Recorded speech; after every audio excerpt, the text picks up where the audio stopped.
Hey guys, and welcome to this episode of Review Flicks. In this video, we're going to be talking about the Marvel's opening box office weekend, and guys, it doesn't look good. So guys, make sure you hit that subscribe button, hit that like button, stay up to date with all the movie news we have going on around here, and with that down, let's jump into this Marvel news. So guys, we're going to take a look at this article here from cosmicbook.news.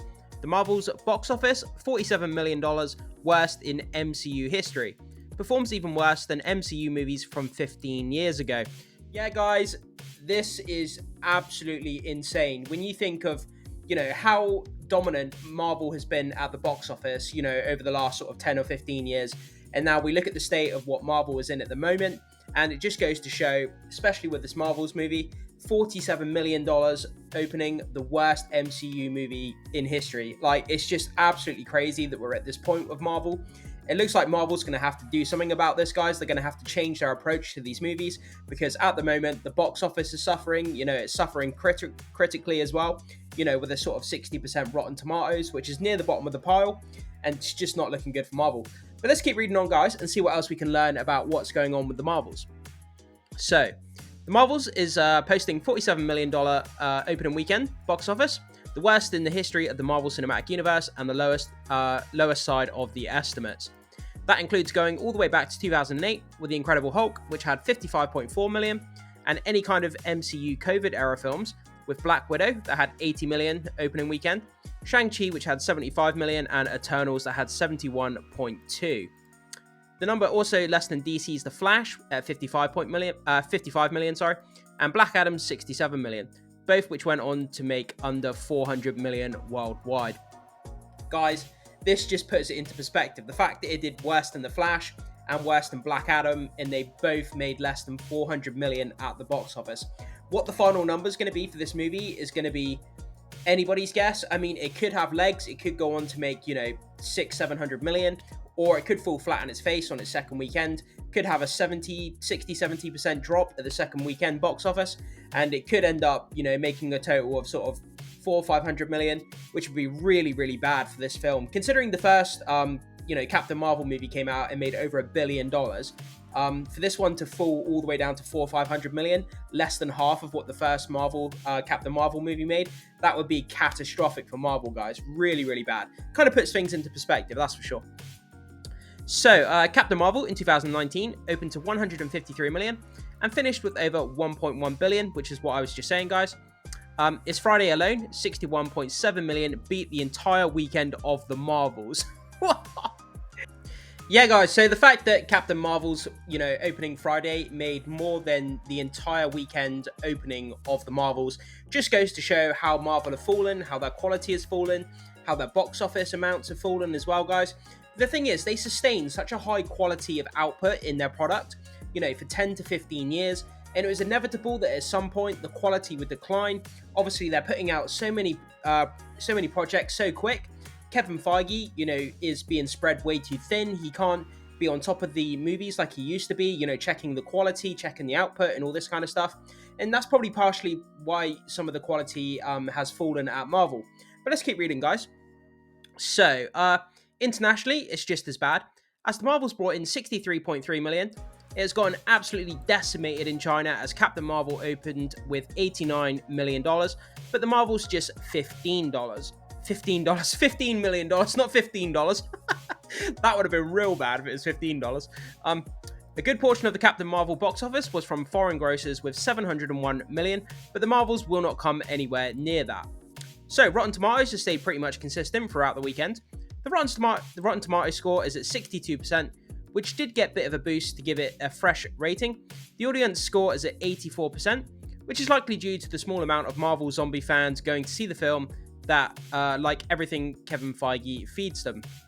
Yeah, guys, you've got that built-in fan base when it comes to things like Marvel, Star Wars, that kind of fandom of those kind of big tentpole IPs, where you could literally give them, the hottest garbage available, but because it's got, Marvel Studios kind of slapped over the top of it, people will give it, a positive review no matter what you give them. You could literally show them a dumpster fire, like an actual dumpster on fire for like 2 hours, put them in the cinema to watch it, and they'd probably still give it a positive review, even if it had if it had Marvel written over the top of it. But yeah, that's just kind of the sentiment of this kind of ongoing franchise and kind of what people review, who are kind of into the fandom. But yeah, guys. So sitting at a 62% on Rotten Tomatoes, it's not the worst score in the world. That means, for every 10 review critics who reviewed the movie, 6 out of 10, said that they liked the movie, and an 84% audience score is pretty good. Out of every 100 people that reviewed it, 84 liked it. So the audience are actually quite liking it. But as we say, guys, obviously that built-in fandom, they're probably positive review anything that you give them. So there's that, guys. Take what you will from that, by the way. So guys, next we're on to the blame game. So when a movie comes out and does badly financially and critically, we start playing the blame game. Was it the marketing? Was it the direction? Was it the plot? Was it the acting? What was it that caused it to fail financially? And then we start placing blame, and where will the blame land when it comes to the Marvels? Let's keep reading, guys.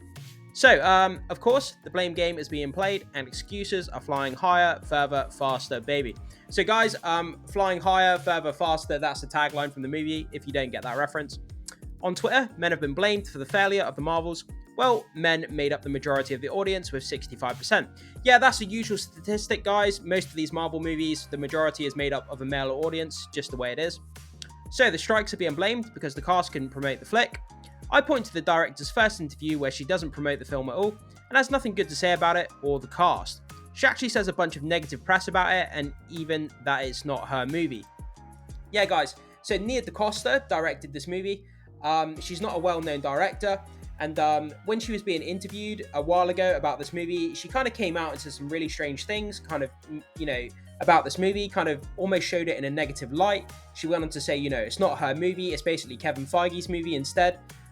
Yeah, and she made all these kind of strange comments and didn't exactly help the cause of the movie. But yeah, guys, obviously we had the strike as well, so none of the actors were out on the press tours, press junkets, couldn't promote the movie. So that probably hurt the movie to some degree.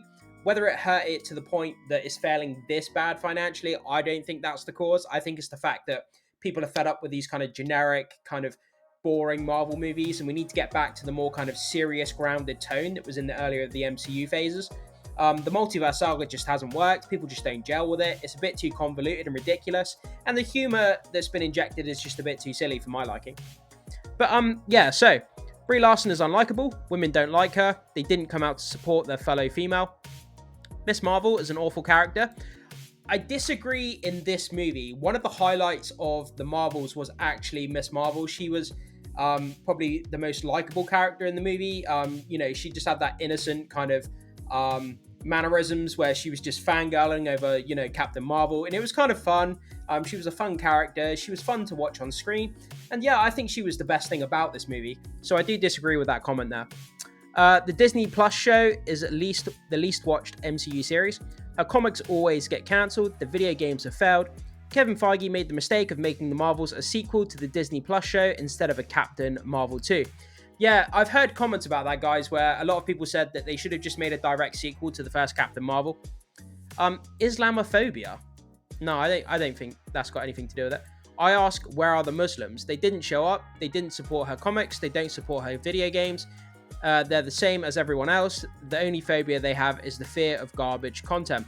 Yeah, guys, this has got nothing to do with, religion and ethnic minorities, and it's got nothing to do with any of this kind of ethnic stuff, guys. It's just the fact that this movie was generic. People just didn't get on board with it. People don't like the Captain Marvel character. There's no characters that people gel with, and like I said, I kind of don't really need to say anything else that I've already said, guys. So right-wingers are being blamed. Well, something like 75% of the audience that showed up for Captain Marvel didn't show up for the Marvels. Did right-wingers write the story, direct, or produce the film? Maybe they should have. Okay. Guys, I don't necessarily share the sentiments of what this article is saying about this kind of stuff. I'm just reading it for reporting purposes. Superhero fatigue is also being blamed. This is my number one. Kind of reason for these movies not doing so well. I do believe that superhero fatigue is setting in. I mean, DC is failing. DC failed catastrophically. Their last 6 or 7 movies didn't even make 400 million plus at the box office. And then we have Marvel on their Disney Plus and on the big screen are beginning to fail critically and financially. I think people are just getting fed up with generic superhero movies. We've seen it seen it done time and time again. You know, we kind of had the climax with Endgame, and that was the high point of the franchise of the MCU. And nothing is ever going to kind of reach that climax again. And people are just kind of getting bored of these generic characters, these bad villains. And yeah, people are just getting fed up with it. And I think that the video game franchises are going to take over the movie industry next. You just watch. So that's just part of the blame game. And what's really going on is people are sick of poor quality, which is what I was just saying, guys. Marvel hasn't been the same since the Russos and James Gunn left. We can also add Jon Favreau and even Joss Whedon. Sorry, Kevin Feige isn't who we thought he was. Sure, Disney takes a lot of blame for pushing the agenda, but Feige let it all happen. Up next is Young Avengers, apparently. Seriously. Yeah, guys, I won't go into that because I don't want to spoil anything for people who may not have seen, the Marvels at the moment. So I don't want to go into that too much, guys. But yeah, there's not really much else that can be said about this. I mean, we do have something else here. Sorry, I thought that was the end of the article there, guys.